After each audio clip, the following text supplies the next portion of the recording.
Une question sur le revenu de base, donc question un peu complexe. Moi, j'aimerais connaître votre opinion personnelle, favorable, pas favorable, et aussi de savoir si vous ne pensez pas que c'est aussi une occasion, par rapport à tous ces bouleversements initiés par le numérique, d'avoir une réflexion d'ensemble, pas au cas par cas, solution par solution, etc., mais de se reposer la question justement de la distribution, du rôle de l'impôt, et avec l'impact du numérique. Je suis persuadée qu'on a besoin de ce débat. Parce qu'aujourd'hui, il y a une addition d'aides, de contributions sociales aussi, qui sont à chaque fois vécues bien par les acteurs qui en bénéficient, mal par les acteurs qui contribuent, mais l'ensemble du dispositif souffre d'un manque de lisibilité et de compréhension, ce qui nourrit la défiance vis-à-vis de l'impôt et le sentiment que l'impôt ne sert plus son objectif de redistribution aujourd'hui et que le matelas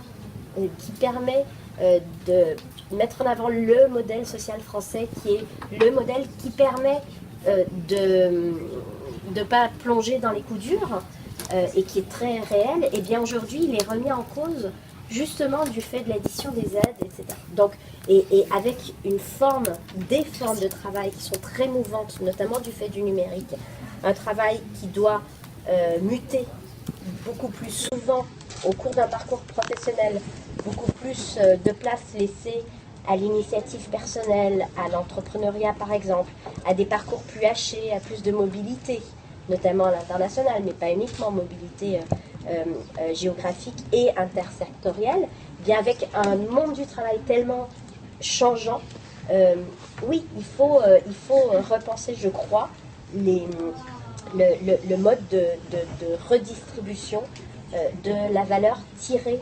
du travail. Donc j'aimerais qu'on pose les termes du débat, mais j'aimerais qu'on objective ce débat aussi. Moi, vous me demandez est-ce que je suis pour ou contre le revenu de base. Je trouve l'idée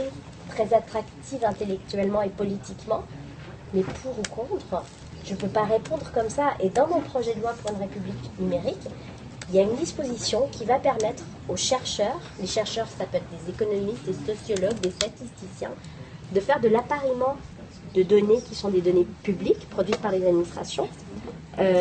qui doivent permettre de mieux identifier les phénomènes dont on parle. Par exemple, on parle des bas revenus en France. On parle des personnes pauvres. La réalité, c'est qu'aujourd'hui, on n'a pas les moyens, les outils pour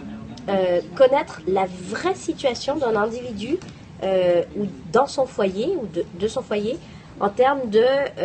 quel est le niveau de qualification des membres du foyer,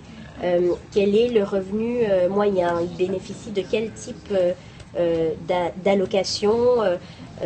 quel type d'aide, dans quelle zone géographique, est-ce qu'il y a du logement social, etc. On ne peut pas additionner toutes ces données et donc avoir une image plus précise et plus objectivée de la réalité de ce qu'on appelle les bas revenus en France. Donc je trouve que ce travail-là, finalement, il doit être quasiment préliminaire avant d'avoir un discours et une analyse forcément dogmatique. Il faut que ça soit idéologique, c'est-à-dire qu'il faut qu'il y ait une vision politique derrière, mais il faut savoir de quoi on parle. Et je crois que c'est un sujet qui sera important, et je l'espère, dans la campagne présidentielle.